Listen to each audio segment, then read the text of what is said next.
a todos. Primero quiero disculparme por haber llegado tarde. No sabía que tan difícil es llegar a esta hora.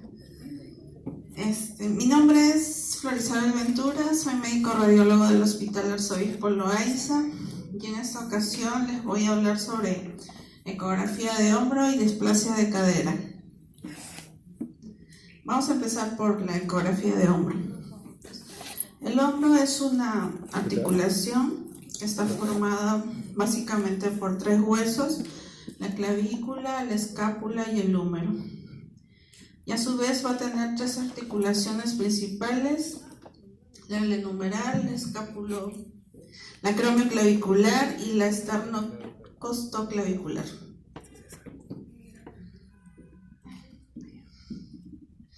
Básicamente la ecografía va a evaluar el manguito de los rotadores, que va a estar compuesto por 4 músculos: el supraespinoso, el infraespinoso, el redondo menor y el subescapular. El músculo subescapular se va a originar en la cara anterior de la escápula y se va a insertar a nivel del troquín. Y solo un 40% de estos se va a insertar a nivel del cuello quirúrgico. De todos los músculos del manguito rotador, el subescapular es el único que se inserta en el troquín. El resto se va a insertar en el troquíter. La vascularización y la inervación va a estar dada por el nervio y la arteria subescapular. Y su principal acción es la rotación interna del brazo. El músculo supraespinoso se origina en la fosa supraespinosa y se va a insertar en la cara media del troquíter. Está inervado y vascularizado por el nervio y la arteria supraescapular y su acción principal es la abducción del hombro. Es importante que recuerden que este es el músculo que más se lesiona.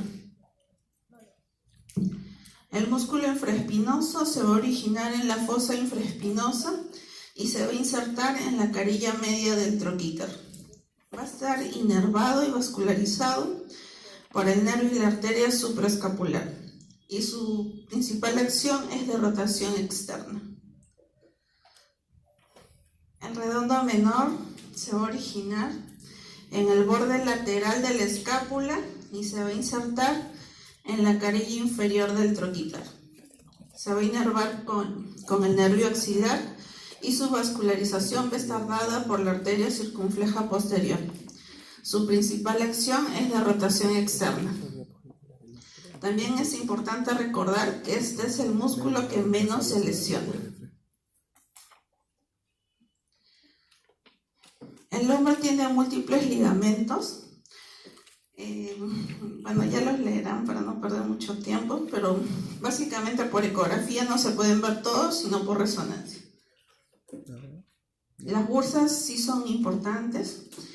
La de mayor tamaño es la bursa subacromio subdeltoidea, luego le sigue la bursa subcoracoidea, luego está la bursa coracoclavicular, la supraacromial, la escapular, la del músculo subescapular y por último la vaina del tendón largo del bíceps.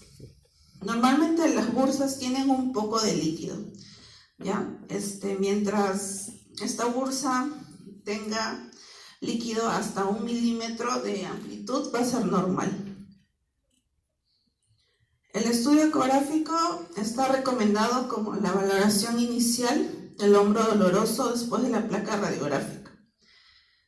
Tiene múltiples ventajas, por ejemplo su accesibilidad, su rapidez, su bajo costo y el tiempo real. Y la desventaja es que es operador dependiente y el tiempo de realización a veces puede ser prolongado.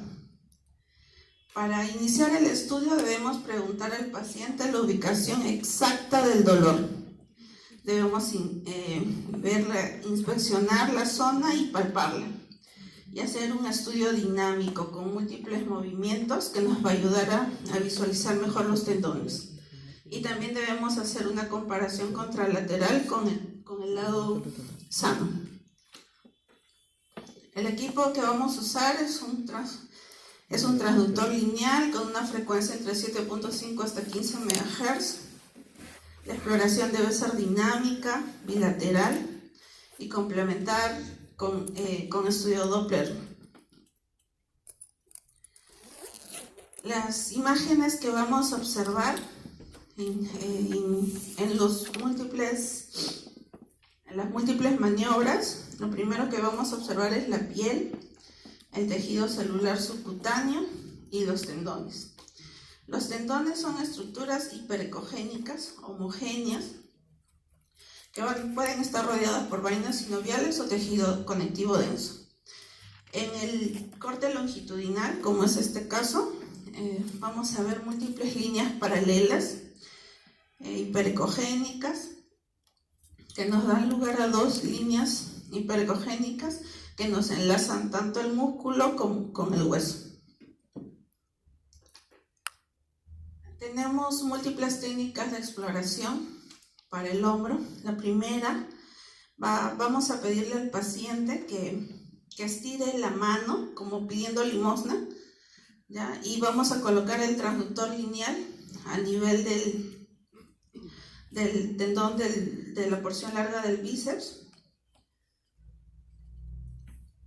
Vamos a ubicar la corredera humeral que se va a encontrar entre el tubérculo mayor o troquín y el tubérculo menor o troquíter. Vamos a encontrar el tendón de la porción larga del bíceps. Por encima de él está el ligamento transverso, ¿ya? Y normalmente este tendón tiene que medir en axial 5 milímetros y hasta 2.6 milímetros en longitudinal. Esta es otra imagen donde vemos el tendón de la porción larga del bíceps, el ligamento transverso, el tendón subescapular por encima del deltoides. Y siempre tiene que estar en la corredera bicipital o humeral. En la posición 2 vamos a cambiar la posición del transductor en longitudinal para poder visualizar el tendón y ver si hay presencia de líquido. Ya. Como les decía, el tendón se ve hiperecogénico con múltiples imágenes lineales. A veces se puede ver un poquito de líquido, hemos dicho hasta 1 milímetro, pero cuando es en exceso ya es patológico. Ahí en amarillo ya se marcó toda la porción larga del tendón del bíceps. En la posición 3 lo que vamos a hacer es, de la posición inicial que estábamos, una rotación externa para poder visualizar al tendón subescapular.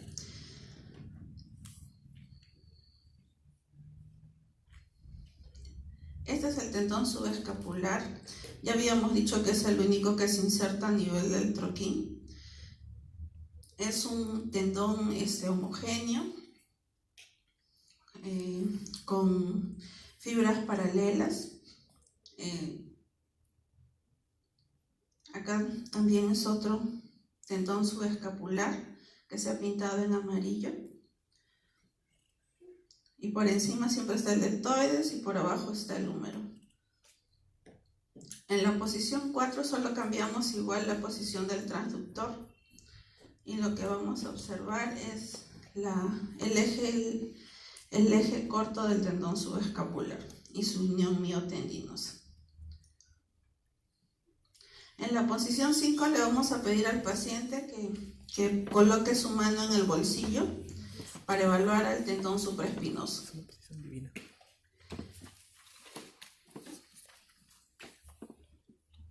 Ya. Vamos a ver el tendón supraespinoso.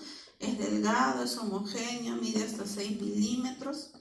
No debemos encontrar líquido ni ninguna imagen hipoecogénica en su interior. Lo mismo aquí, por encima el deltoides y por abajo el húmero. Cada tendón tiene una posición adecuada de la mano para poder observarlos mejor. Este es otro tendón supraespinoso en un corte longitudinal. ¿Ya? Es homogéneo, como les decía, no hay ninguna imagen hipoecogénica que nos puede indicar desgarro. En el corte transverso, igual vemos al tendón supraespinoso homogéneo, sin alteración de su anatomía normal. En la posición 7 vamos a decirle al paciente que cruce la mano agarrando el brazo contralateral para poder evaluar el tendón infraespinoso. ¿Ya? Este es el tendón infraespinoso, el labrum posterior, el húmero y por encima el trapecio. El labrum se está marcando aquí. También hay una bursa posterior, pero es difícil que se encuentre líquido en esa zona. También evaluamos la articulación acromioclavicular que se encuentra entre el borde externo del acromion y de la clavícula. Y por ahí vemos la sinovia de esta articulación. Dentro de las patologías que observamos en el hombro, vamos a hablar de la tendinosis. La tendinosis es una degeneración mucoide sin signos clínicos ni histológicos de respuesta inflamatoria. El tendón se va a mostrar hipoecogénico, heterogéneo y difuso. La mayoría de estas alteraciones son por cambios degenerativos. Pueden ser por microtraumas, por atrapamiento entre el húmero y el arco coracoacromial o sobreuso y trauma agudo. Entonces, este es el tendón supraespinoso que está engrosado, de aspecto heterogéneo, en forma difusa. Otro tendón supraespinoso, también de aspecto heterogéneo, en forma difusa. Dentro de las patologías crónicas, también tenemos la tendinopatía calcificante. Este es un desorden común causado por depósito de cristales de hidroxiapatita cálcica en varios tendones del hombro. La causa es distrófica, todos los tendones pueden estar afectados, aunque el lugar más común es la inserción del tendón del supraespinoso. Van a haber calcificaciones en fase de depósito, que son típicas, bien circunscritas, con sombra acústica posterior, y calcificaciones en fase reabsortiva, que son algodonosas y sin sombra, y producen dolor. Entonces, este es un tendón supraespinoso, engrosado, heterogéneo, con múltiples imágenes hiperecogénicas, redondas, que dejan sombra acústica posterior. Ahí está la sombrita y las flechas señalan las calcificaciones. Otra imagen del tendón infraespinoso, donde vemos una gruesa calcificación a nivel de su inserción. Otro tendón supraespinoso, donde también vemos gruesas calcificaciones hiperecogénicas que dejan sombra acústica posterior. La ecografía es muy sensible para detectar pequeñas calcificaciones. A veces van a ser masivas y pueden ocultar estructuras adyacentes, como este caso, que es un tendón supraespinoso, donde todas las calcificaciones, digamos, que han confluido y están ocultando el tendón supraespinoso.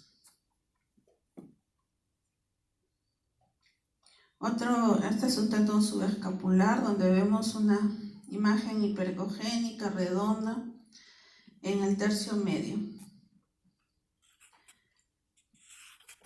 También vamos a hablar de los desgarros. Hay dos tipos de desgarro, parcial, total. Dentro del parcial vamos a encontrar los de la superficie bursal, intrasustancia y superficie articular. Y dentro del desgarro total, de acuerdo al tamaño, van a ser pequeños, grandes y masivos. El desgarro parcial de la región bursal va a estar adyacente a la bursa. La intrasustancia van a estar a nivel de la porción media del tendón y hacia la cara articular son los desgarros más internos, ¿no? Los más pegados al hueso. La rotura hacia la superficie articular es un defecto tendinoso convexo hacia arriba en la superficie articular. Hay irregularidades en la cortical ósea de la tuberosidad mayor. Es un signo sensible del desgarro parcial. También puede haber líquido articular. En este caso es un tendón supraespinoso, heterogéneo, con una región con una imagen hipoecogénica adyacente a la superficie articular. Ya esto correspondería a un desgarro parcial. Acá en rojo el tendón supraespinoso y en amarillo el desgarro.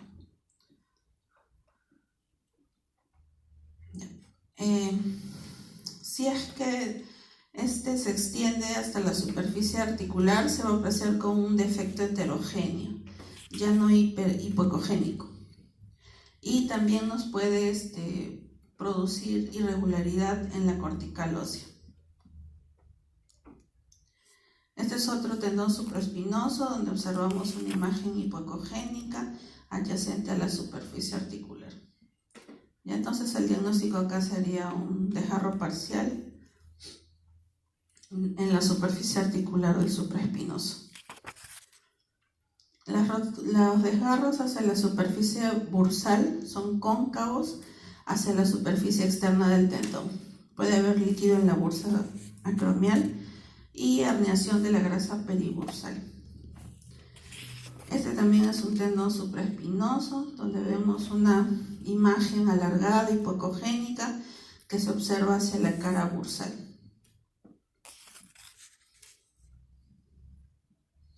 Otra imagen de un tendón subescapular con una imagen hipoecogénica que corresponde a un desgarro parcial hacia la cara bursal.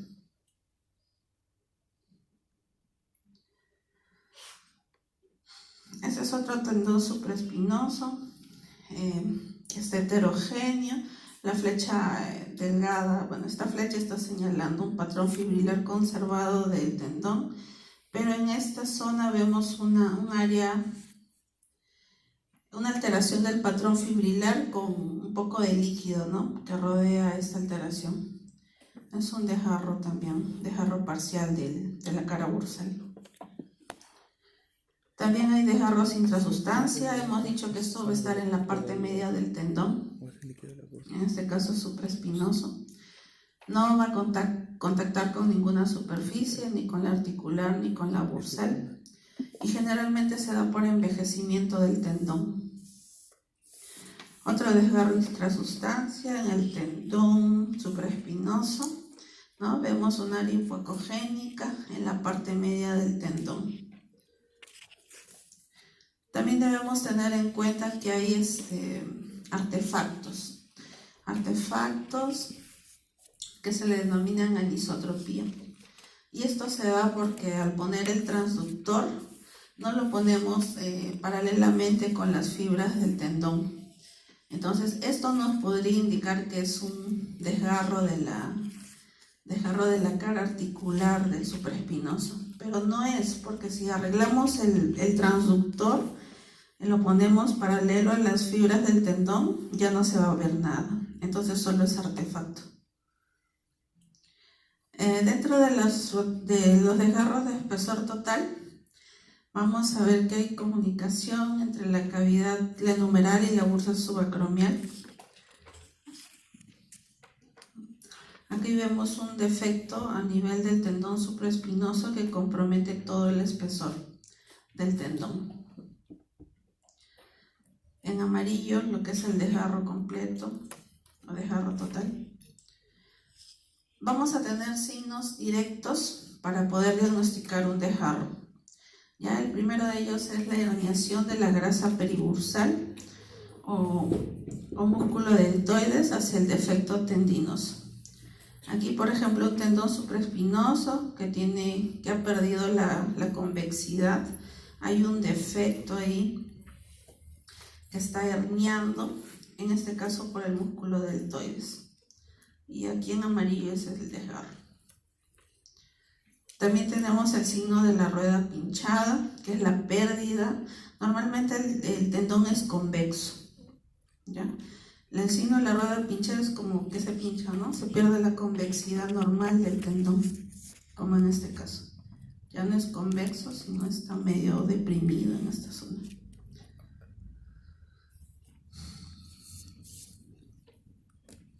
Otro caso de un tendón supraespinoso que está heterogéneo, engrosado. Las flechas señalan el desgarro intral de la cara articular y vemos que se ha perdido la convexidad ya de este tendón. Hay una depresión a este nivel que nos indica que hay un desgarro. También tenemos el signo de la tuberosidad mayor o cabeza humeral desnuda, donde no vamos a ver el tendón, solamente la cabeza del húmero y por encima el deltoides. Otro signo es la compresibilidad del defecto, que no lo vamos a ver en tendinopatía. Vemos que el tendón ha perdido su convexidad normal y si nosotros presionamos se va a hundir aún más. También hay signos indirectos. El signo de la doble cortical o de la interfase del cartílago se ve más ecogénico entre la cabeza y el líquido. También puede haber irregularidades en la cortical de la tuberosidad humeral y líquido en las bursas de la vaina del bíceps o en ambas, ¿no? En este caso es la bursa subacromio-subdeltoidea. Entonces, ver líquido en las bursas nos puede indicar o bien una bursitis o bien un desgarro.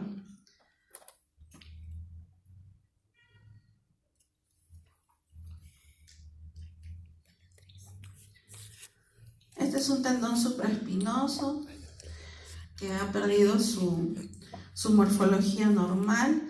Vemos que su cabo más distal se ha retraído y en vez de ver parte del tendón acá, está ocupado por líquido, ¿no? Es un desgarro completo, el supraespinoso. Aquí otro ejemplo similar, es un desgarro completo con líquido y retracción de sus fibras. Las bursas periarticulares van a estar distendidas y son motivo frecuente de consulta. Se van a clasificar en comunicantes en un 90% por ruptura del manguito rotador y no comunicantes por causas infecciosas, mecánicas, inflamatorias o metabólicas. Entonces, no olvidarse que las bursitis comunicantes son por rupturas del manguito rotador, ¿ya? Y las no comunicantes generalmente por procesos inflamatorios. La tendinopatía crónica degenerativa del bíceps se va a asociar con frecuencia a lesión del manguito rotador.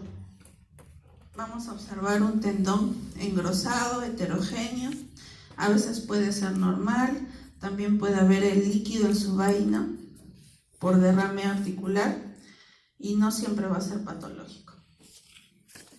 Vemos acá un corte transversal de la porción larga del bíceps que está engrosado, está un poco heterogéneo y hay un poquito de líquido que está rodeando este tendón. También vamos a ver inestabilidad del bíceps. Si recordamos, esta es la corredera bicipital. El bíceps debería estar acá, pero al hacer las maniobras de rotación, el bíceps se ha desplazado. Entonces esto nos indica en este caso una luxación, pero también puede haber casos de subluxación.